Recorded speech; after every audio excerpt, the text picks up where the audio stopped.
के ज्ञान के बिना सारी विद्या विद्या है, इसलिए गुरु आवश्यक है जीवन में। गुरु वो है जो हमें परमात्मा के मार्ग पर ले जाए। गु माने अंधकार और रू माने प्रकाश, जो हमें अंधकार से प्रकाश की ओर ले जाए वो गुरु है। और भक्ति सभी मजूरी है निष्काम बिना। अगर गुरु मिले भगवान की कृपा से, संत मिले और हमने दिन चाली भगवान का मंत्र लिया और बस मंत्र का प्रयोग इसलिए करते रहे कि हमारी एक दुकान की दो दुकान हो जाए, तो समझ लो मजूरी हो गई। आपने जो भजन कर रहे हो मजूरी के लिए कर रहे हो। क्योंकि भक्ति सभी मजूरी है निष्काम बिना। अगर आपके अंदर निष्कामता नहीं है तो भक्ति भी कोई काम की नहीं। इसलिए भक्ति निष्काम होनी चाहिए। बोले महाराज एक बार भर मकर नहाए, एक मुनि से आश्रम सिधाए। एक बार पूरे मकर भर स्नान करके सब मुनिवर अपने अपने आश्रमों को लौटाए। तब याज्ञवल्क्य मुनि के चरण पकड़कर भरद्वाज मुनि ने उनसे प्रश्न किया, कहा मारा सादर चरण सरोज पकार। तो गुरु आजकल क्या करते हैं, मोबाइल लगाते हैं गुरु जी के लिए। फोन लगाया, बोले गुरु जी फलाना काम है, ऐसा करना है। और गुरु जी ने कह दिया, गुरु जी की कैसे सेवा करना चाहिए तब ज्ञान मिलेगा। बोले सादर चरण सरोज पकार। बोले शिष्य को गुरु के पहले चरण पकारना चाहिए। बोले अति पुनीत आसन बैठारे, कुछ सुंदर आसन पर उनको विराजमान करना चाहिए। फिर कर पूजा मुन सुजस बखानी, और बोले अति पुनीत मृदवानी। पूजा करके मुनि याज्ञवल्क्य ने स्वस्य का वर्णन किया, गुरु जी की वंदना करना चाहिए। और फिर उसके बाद कुछ वाणी से पूछना चाहिए। क्या पूछना चाहिए? नहीं पूछना चाहिए कि महाराज हमारा धंधा पानी नहीं चल रहा है।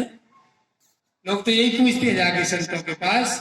कोई कहता है महाराज मेरी नौकरी नहीं लगी, कोई कहता है महाराज मेरी शादी नहीं हो रही। तो ये नहीं पूछना चाहिए। बोले संतों के पास जाए तो क्या पूछना चाहिए? बोले मेरा इस जीवन से उद्धार कैसे होगा, कल्याण कैसे होगा। बोले नाथ एक संशय बड़ मोरे, और कर गल वेद तात सब तोरे। हे नाथ मेरे मन में एक बड़ा संदेह है, वेदों का तत्व सब आपकी मुट्ठी में है, आप ही वेद को जानने वाले हैं, इसलिए मेरा एक संदेह दूर करिए। बोले क्या संदेह है? बोले कहते सुमोई लागत भैलाया, जो मन कहूं बड़ होई अकाजा। बोले कहने में तो मुझे संकोच लग रहा है। कभी कभी चेले बड़े बन जाते हैं तो गुरु के सामने शर्माते हैं। बोले अब मैं गुरु जी से क्या पूछूं?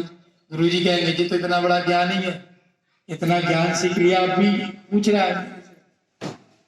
मगर संकोच करोगे तो ज्ञान प्राप्त नहीं हो सकता। चाहे कितनी भी उम्र हो जाए, 50 साल के हो जाओ, 80 साल के हो जाओ, अगर कोई संशय है तो पूछना चाहिए गुरु जी से। अगर गुरु जी से नहीं पूछोगे तो मन में संशय रह जाएगा, तो वो आपका कल्याण नहीं करेगा। जैसे कोई रोगी व्यक्ति हो और रोगी व्यक्ति डॉक्टर से रोग छुपा जाए, डॉक्टर का फलाना रोग है, क्या नहीं है, तो फिर वो इलाज नहीं कर पा। ऐसे ही गुरु से अगर शिष्य ने कुछ छुपाया तो उसका कल्याण होने वाला नहीं है। उसका कल्याण जब ही हो पाएगा जब वो अपने गुरु से पूरी बात कहेगा। अब प्रश्न करने लगे, हे प्रभु ऐसी नीति कहते हैं, वेद पुराण मुनि जन भी कहते हैं, तो आप मुझे बताइए। यह सोचकर मैं अपना ज्ञान प्रकट कर रहा हूं, प्रभु मेरे को ज्ञान दीजिए। बोले क्या ज्ञान चाहिए बताइए? तो बोले एक राम अवदेश कुमारा। बोले मेरी आज तक ये समझ में नहीं आ पा रही प्रभु कि राम कितने हैं। जैसे लोग बाग प्रश्न करते हैं भगवान कितने हैं, तो भैया भगवान तो एक ही है, मगर भगवान के जो रूप हैं वो अलग अलग हैं। और घर में जैसे आटा हो, आटा और आटे की पूड़ी बना लो, आटे के पराठे बना लो, और आटे का कुछ भी बना सकते, मगर मुख्य रूप में तो वो आटा ही है ना। मगर अब किसी से कहो कि भैया आटा ही आटा खा लो, तो उसको आटे में आनंद नहीं आएगा। वो कहेगा भैया मेरे लिए तो रोटी बना दो। और किसी को भैया सर्दी का टाइम में पराठे खाने की इच्छा होगी और उसके सामने रोटी परोस दो, तो वो कहेगा अरे हम रिश्तेदारी में गए, हमको रोटी मिली, तो क्या चाहिए, तो उसको पराठे बनाना पड़ेंगे। किसी को पूड़ी अच्छी लगती है।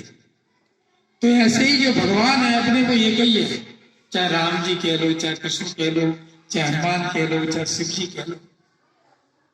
जैसे आटा एक ही है, उसके व्यंजन अलग बन सकते हैं, ऐसे ही भगवान एक ही है, भगवान के नाम अनेक हैं। किसी को श्री राम जय राम कहने में अच्छा लगता है तो वो श्री राम का भजन करता है, किसी को राधे श्याम कहना अच्छा लगता है तो भगवान कृष्ण का भजन करता है, और किसी को हनुमान जी का नाम अच्छा लगता है तो हनुमान जी का भजन करता है, किसी को भगवान शिव का नाम अच्छा लगता है तो भगवान शिव का स्मरण करता है।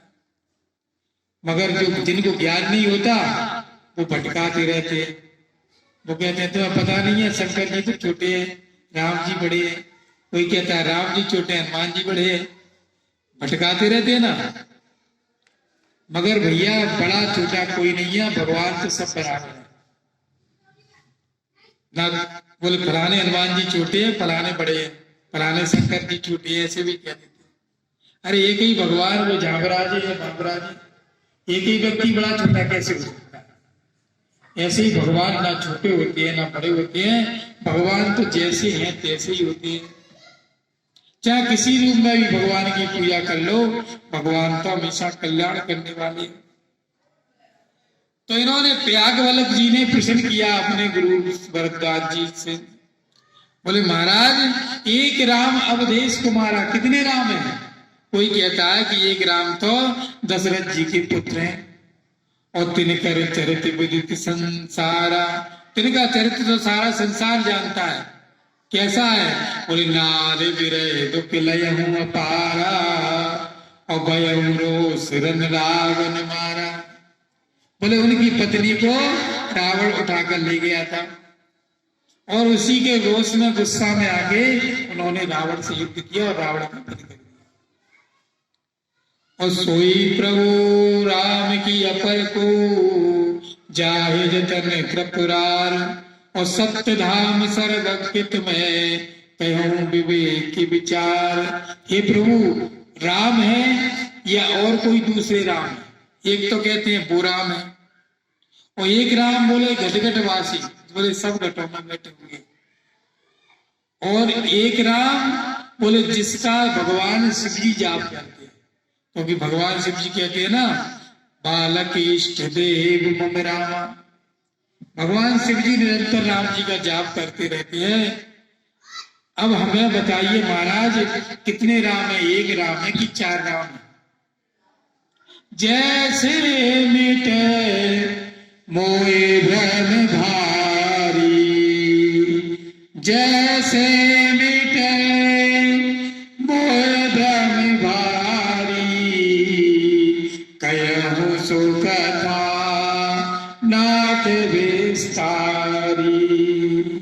हे महाराज हमारा जैसे संशय मिटे वैसे करना चाहिए। कई लोग क्या करते हैं, मनमुखी भक्ति करने लगते हैं। मनमुखी भक्ति करने से कभी कल्याण नहीं होता है। किसी ने कहा क्या होता है, लेटे लेटे जपते रहो भगवान का नाम। कोई खड़े खड़े जप रहा है, कोई कुछ भी कर रहा है, मगर भैया भक्ति तो तभी सही होती है जब शास्त्र सम्मत। जैसे रामायण में दी हो, भागवत में दी हो, शिव पुराण में दी हो, किसी भी एक विधि जो सरल लगे आपको, उसके हिसाब से आप नियम बना के भजन करोगे तभी कल्याण होगा। कई लोग अब क्या मनमुखी भक्ति कर लेते हैं। मैंने कि महाराज क्या होता है, पंडित जी को भोजन कराई से कुछ नहीं होता, गरीबी को भोजन कराना। अरे गरीब को तो कराओ, मगर जहाँ पंडित जी का विधान है वहाँ पंडित जी को ही भोजन कराओ। जहाँ कुत्ते को पालो, कुत्ते को पालने में बुराई नहीं है, कुत्ते को भी रोटी खिलाओ, मगर जो रोटी गाय की है वो गाय को भी खिलाओ। तो जिसका जो नियम है वो पूरा करो। अगर मन मर्जी से करोगे, कई लोग कहते हैं पागल हो गए, लोग बात क्विंटलों घी हवन में होम दे देते, इससे तो अच्छा किसी गरीबी को दे दे। मगर भैया ऐसा नहीं होता है, हवन की जगह हवन होता है, हवन का महत्व है, अभिषेक की जगह अभिषेक का महत्व है, भगवान की पूजा की जगह पूजा का महत्व है। ऐसे जैसे मान लीजिए किसी घर में घर के बच्चे होंगे, तो पहले वो घर के बच्चों को दूध पिलाएगा कि बाहर बांटने जाएगा? पहले घर के बच्चों को दूध पिलाएगा, जब बचेगा तब दान करेगा, पुण्य करेगा, धर्म करेगा। उसी प्रकार से हमारे पिता हैं, घर में अगर बूढ़े माँ बाप होंगे तो उनकी सेवा करेगा, उनको भोजन खिलाएगा कि गरीबों को कपड़े बांटने जाएगा? पहले बोले माँ बाप की सेवा करेगा। तो ऐसे ही कि हमारे तो परम पिता हैं, राम हुए, कृष्ण हुए, अगर हम मंदिरों में आके मंदिरों में सेवा नहीं करेंगे, ठाकुर जी के लिए बढ़िया बढ़िया माला नहीं लाएंगे, भगवान को भोग नहीं लगाएंगे, तब इससे बचेगा। तो हम सेवा के लिए मना नहीं है, करो सबकी करो, मगर इसको छोड़ के मत करो। पहले जितना बच रहा है पहले भगवान की सेवा में लगाओ। अच्छा कभी मेवा मिष्ठान बनाओ तो पहले ठाकुर जी को भोग लगाओ। कुछ वस्त्र पहनाना है तो पहले ठाकुर जी को पहनाओ। अब तुम पे मान लीजिए 10 लाख रुपए हैं तो भैया 1 लाख उधर खर्च कर, अब है तो 10 रुपया, अब भाई में से उधर करे आओ तो इधर कौन करेगा? वो कहते हैं ना, घर बैठे अन्नांग न पूजे और बामी पूजन। घर में तो हम माँ बाप की सेवा नहीं कर पा रहे और बड़े बड़े यज्ञों में दूर जा रहे हैं। तो पहले भैया जो लोग कहते हैं वो भ्रमित कर देते हैं अपने को।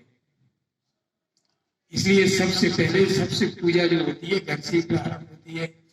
घर में ही सेवा करो, उसके बाद ठाकुर जी की सेवा करो, उसके बाद बच्चे जवान में सेवाएं करना चाहिए।